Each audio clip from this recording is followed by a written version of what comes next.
en la costa nororiental de lo que hoy llamamos Inglaterra, donde las frías aguas del Mar del Norte golpean las piedras de una isla solitaria, se alzaba un refugio sagrado, Lindisfarne, también conocida como la Santa Isla, tierra de oración, de retiro, de manuscritos iluminados y del silencio de los monjes que servían a Dios en humildad.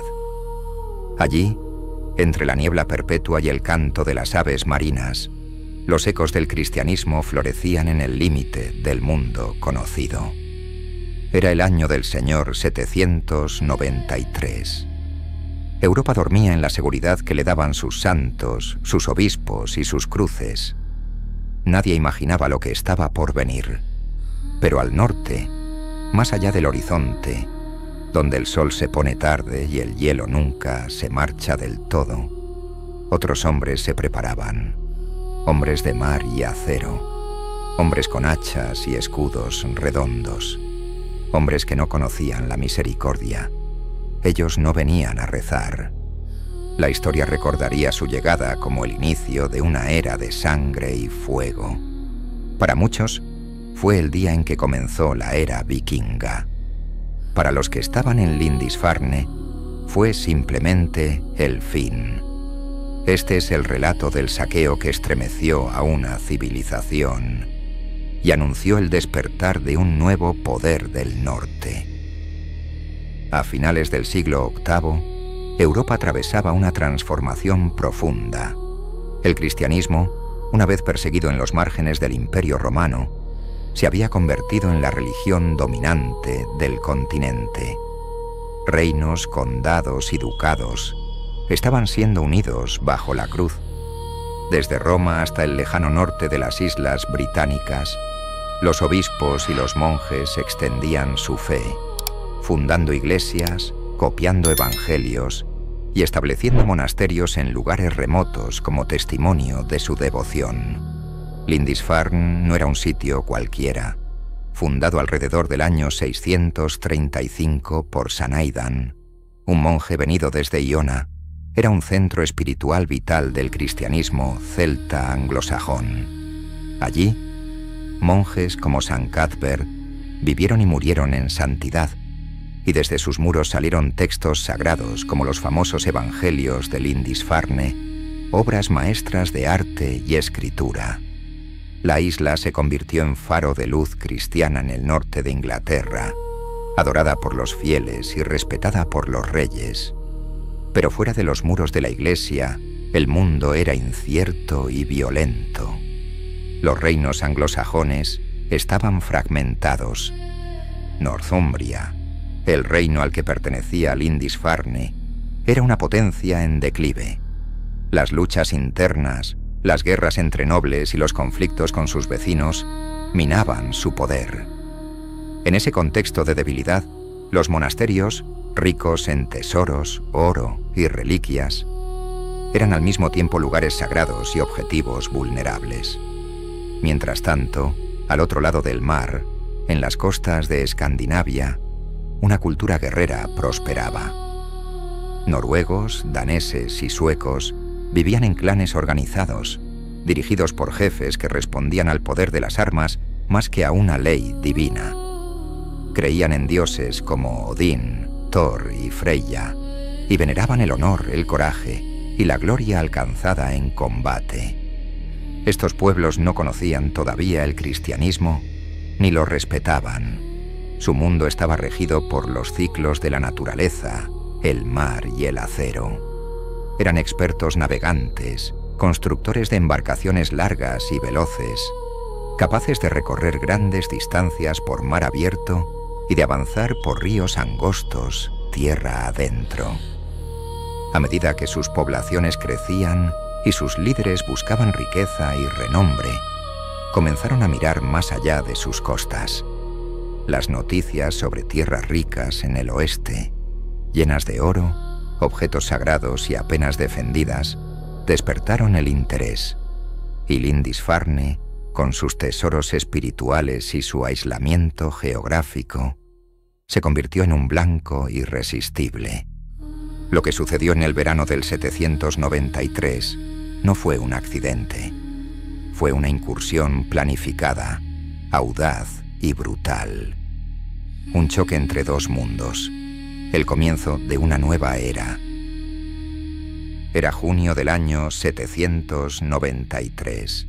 El verano recién comenzaba, y en la isla de Lindisfarne, los monjes seguían con su rutina de oración y trabajo.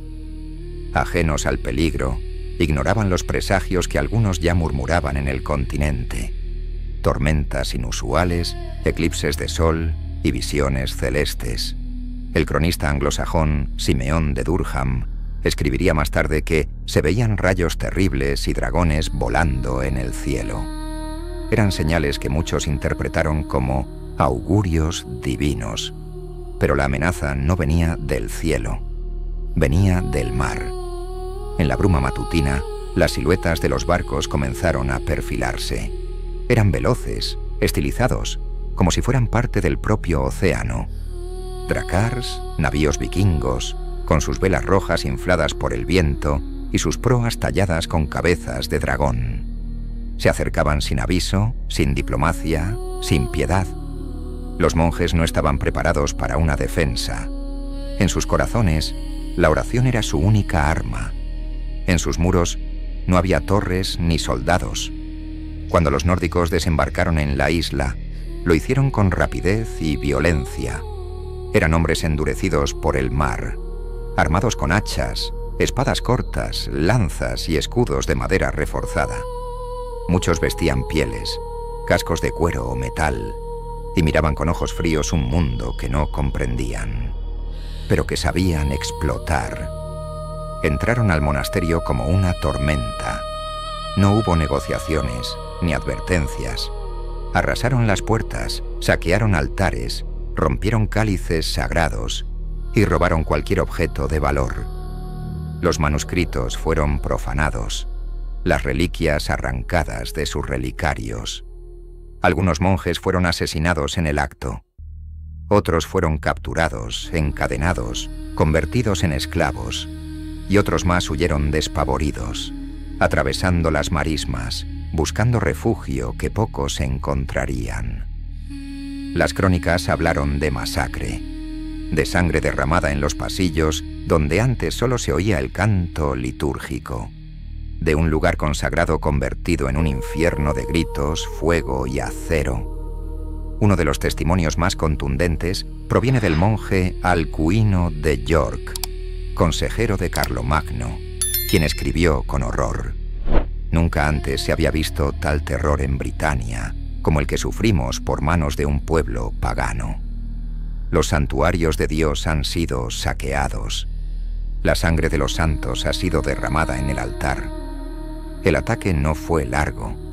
Como una tormenta de verano, llegó, destruyó y se desvaneció. Los vikingos cargaron sus barcos con oro, objetos litúrgicos y prisioneros, y se alejaron de la isla con la misma rapidez con la que habían llegado. El silencio volvió a caer sobre Lindisfarne, pero ya no era el mismo. Lo que quedó fue ceniza, dolor y una profunda conmoción. La Isla Santa había sido profanada. El mundo cristiano quedó atónito. Si un lugar tan sagrado podía caer, ¿quién estaba a salvo? El saqueo de Lindisfarne no fue simplemente un episodio de violencia. Fue un parteaguas. Para muchos marcó el inicio oficial de la era vikinga. Casi 3 siglos de incursiones, conquistas, comercio y asentamientos que transformarían para siempre el rostro de Europa. Tras aquel día de 793, otros ataques seguirían. Monasterios, ciudades costeras y regiones enteras serían arrasadas por hombres del norte. Pero Lindisfarne quedó en la memoria como el punto de ruptura, porque no fue solo un saqueo material, fue un golpe espiritual. La reacción cristiana fue inmediata. El miedo se propagó como un incendio. Se interpretó el ataque como un castigo divino por los pecados de los reinos. Se reforzaron fortificaciones, se reorganizaron rutas comerciales y se repensaron las defensas costeras. Pero ya era tarde. El mundo había cambiado. Los vikingos no eran una amenaza aislada. Eran una nueva fuerza, un pueblo en expansión, un actor protagónico de la historia europea. Y sin embargo, del mismo modo que llegaron como enemigos, los pueblos nórdicos eventualmente se integrarían a las tierras que asolaron. Muchos se asentaron, se mezclaron, se convirtieron al cristianismo. Fueron mercenarios, colonos, reyes. Fundaron ciudades como Dublín o York. Incluso sus descendientes llegarían a conquistar tierras aún más lejanas, como Normandía o Sicilia. Lindisfarne fue reconstruida. El monasterio sobrevivió, cambió de manos y siguió siendo un lugar sagrado. Pero su memoria quedó marcada por el hierro y la sangre. Hoy, la isla permanece como un sitio de peregrinación histórica y espiritual. Un lugar donde el viento todavía sopla con fuerza y donde cada ola parece arrastrar consigo los ecos de aquel día aciago. Porque la historia no siempre avanza con tratados y coronaciones. A veces, comienza con un rugido en el mar, con el sonido de los remos cortando las aguas y con el crujir de las puertas sagradas que se abren, no para los fieles, sino para los invasores. Así fue el saqueo de Lindisfarne, el primer trueno de una tormenta que transformaría Europa, un relámpago que, más de 1000 años después, aún ilumina las páginas de la historia. Gracias por acompañarnos en este relato del saqueo de Lindisfarne. Si te gustó este video, no olvides darle like y suscribirte al canal para descubrir más historias de la Edad Media. Activa la campana de notificaciones para no perderte ninguno de nuestros episodios. ¡Hasta la próxima!